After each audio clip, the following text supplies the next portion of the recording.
Hi, it's Rebecca. Welcome to Truther Tuesday. This is Inner Power Training, and I've got my Lifewave patch on right here. This is an X39, and it stimulates my stem cells. If you really want to look better, feel better, think better, have more energy, sleep better, just generally feel better in life, stimulate your stem cells with something called a Lifewave patch. There's a link below. I love them. I've been using them for 2 years now.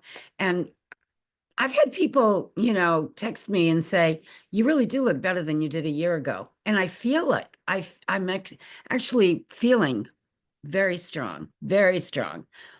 And, I've got a birthday coming up in May. A lot of people think we're really old when we're in our late 70s. You don't have to be.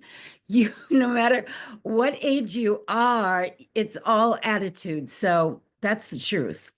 But on Truth or Tuesday today, I want to talk about why consciousness topics and explanations and discussions are not more mainstream, and why we're not learning in our educational systems how to think like a mystic or a guru or an awakened being, why we're not talking more about self-realization.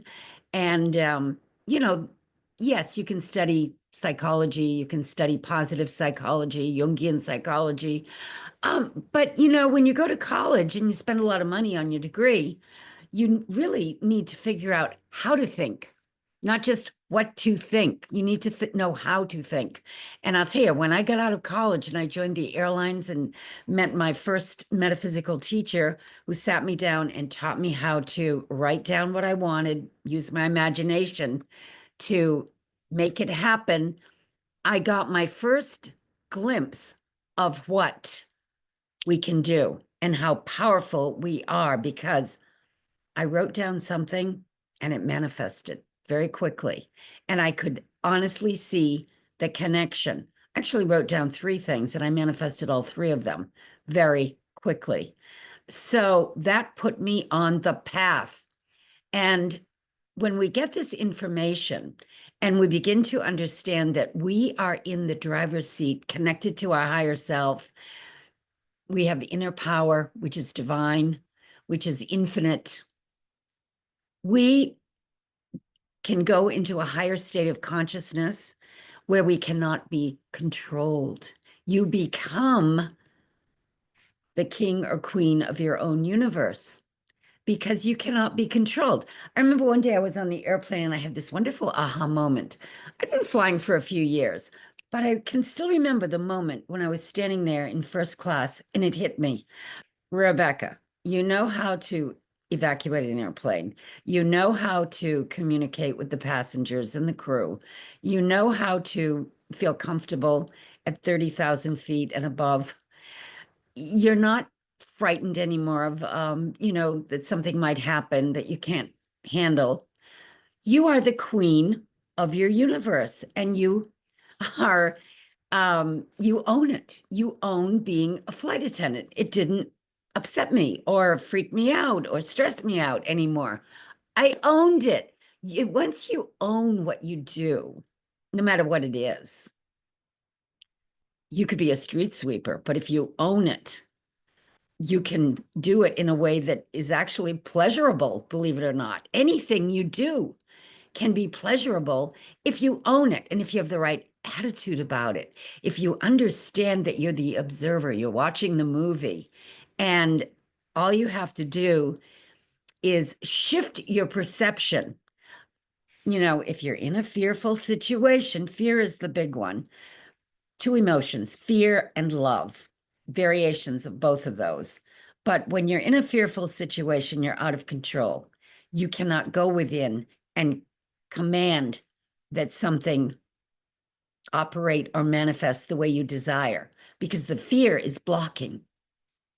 Many times I'd be in situations where I had to calm down that fear-based thinking and tell myself, I know without a doubt that I live in a loving universe, and one with God is a majority. And I would convince myself that because I knew that everything was going to work out.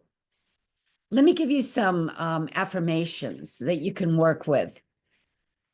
How about God is now with me? That works very powerfully. When I lived in New York City, I would walk around Manhattan, not afraid, because I don't walk around Manhattan afraid, but if you're in a big city and you're right by yourself, you have to kind of, keep your antennas up and know where you are at all times. Any city, I'd walk around Buenos Aires, Tokyo, Paris, Rome, wherever I was, I would say to myself, God is with me. I do that when I drive my car. My connection to God is more than adequate. That's all you need. When you're one with God, you've got the most powerful force in the universe working with you. You're not alone. I can see the God in everyone. When you expect to see good in people, they respond in like mind, kindness. You don't have as many irritating experiences. Why would you think if you're going to go off and yell at someone or mistreat them or badmouth them in front of them, that they're going to turn around and be nice to you? That's crazy. People don't like bad vibrations. That was one of the greatest things about being a stewardess. You had to learn to calm people down, talk to them in a way that they didn't get overly excited. I mean, I know it's a little different today because you got a lot of people that are suffering from crazy, but you can have an influence on people in your environment. Absolutely, for sure. How about I am willing for my ego to fail so I can experience more and more of God's success?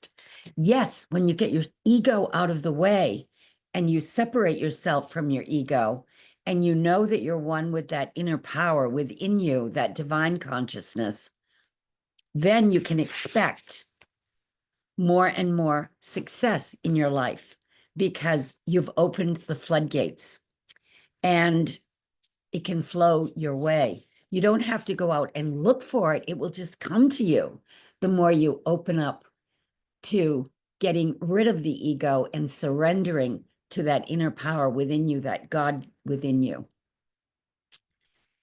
And how about if you say to yourself, whenever I seem to lose, a bigger win is on the way?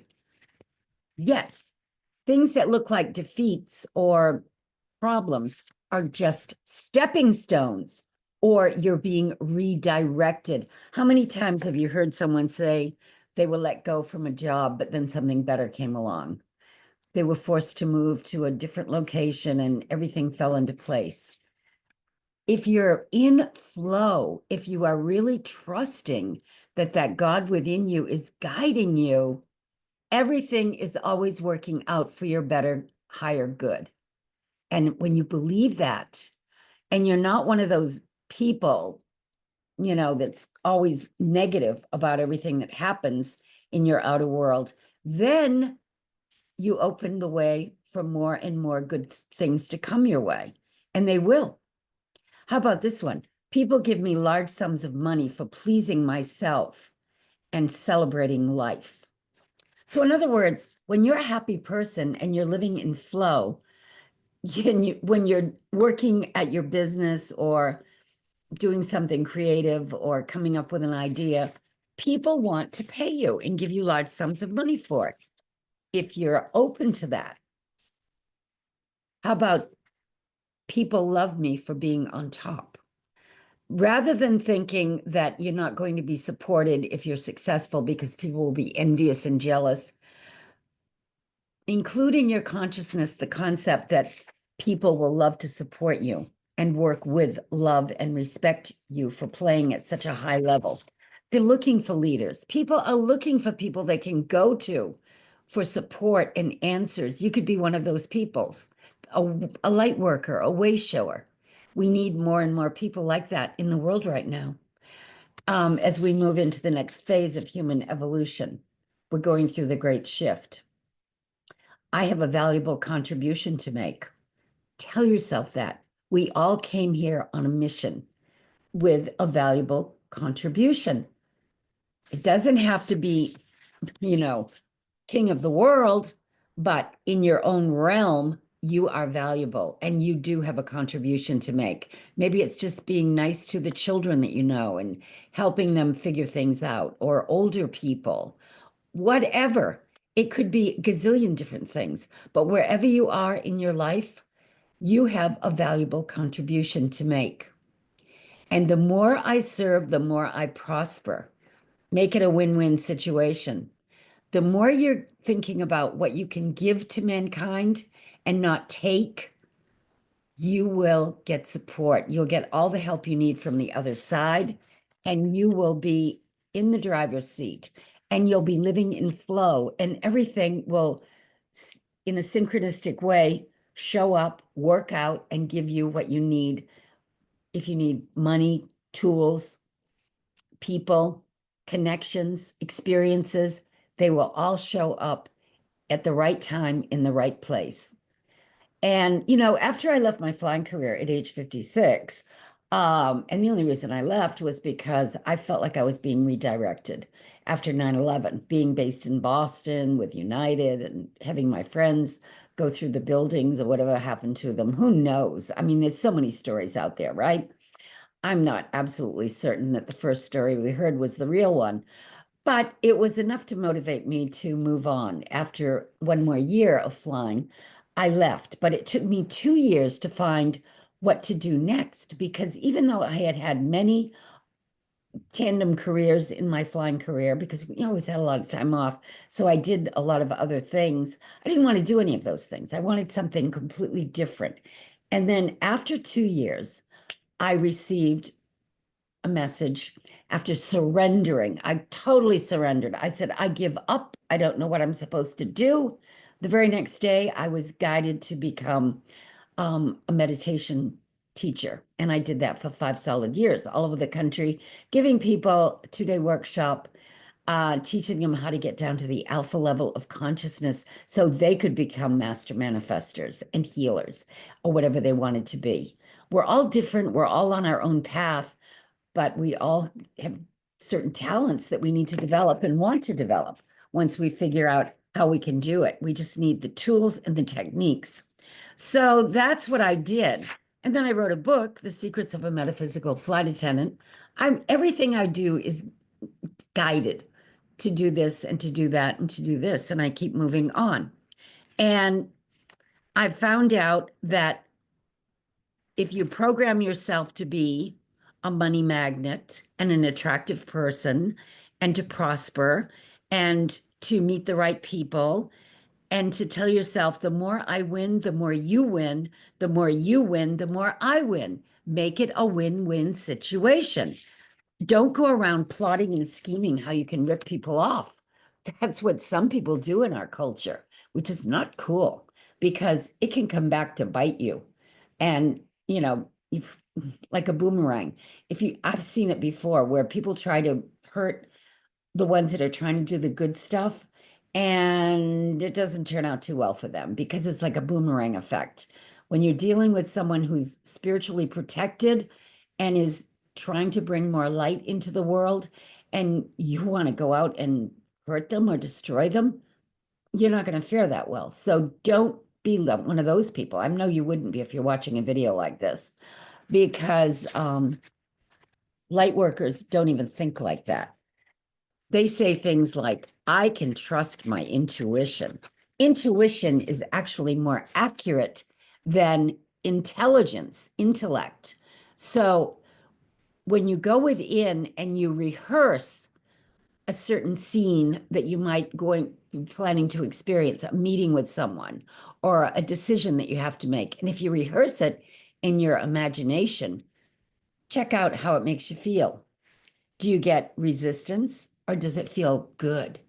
If it feels good and you get excited about it, chances are it's the right thing to do, because your intuitive self actually can tell you the truth about a person.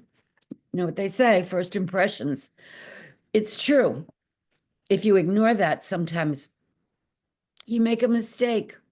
And I know when I was dating, when I was younger, I dated, quite a bit.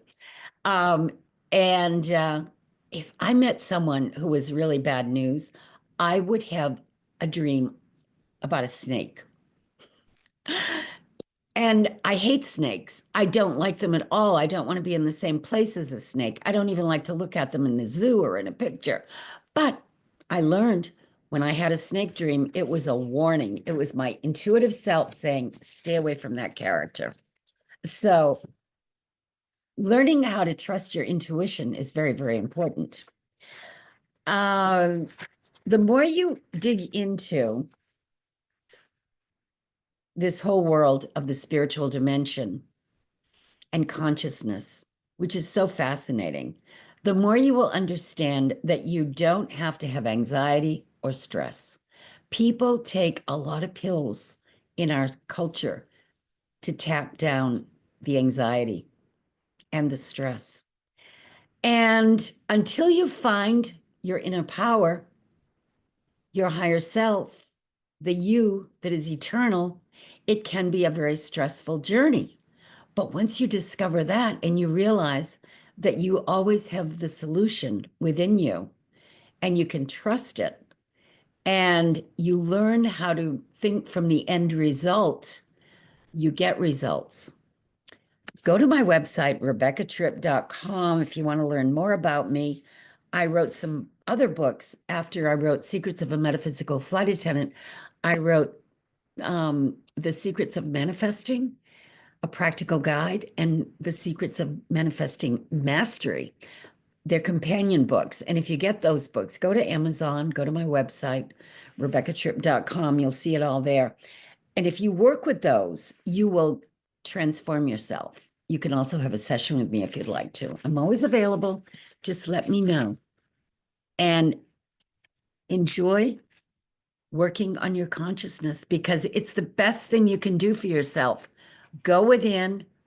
If you have trouble figuring out how to meditate, contact me or find a way to go within because it's the inner world that is controlling the outer world.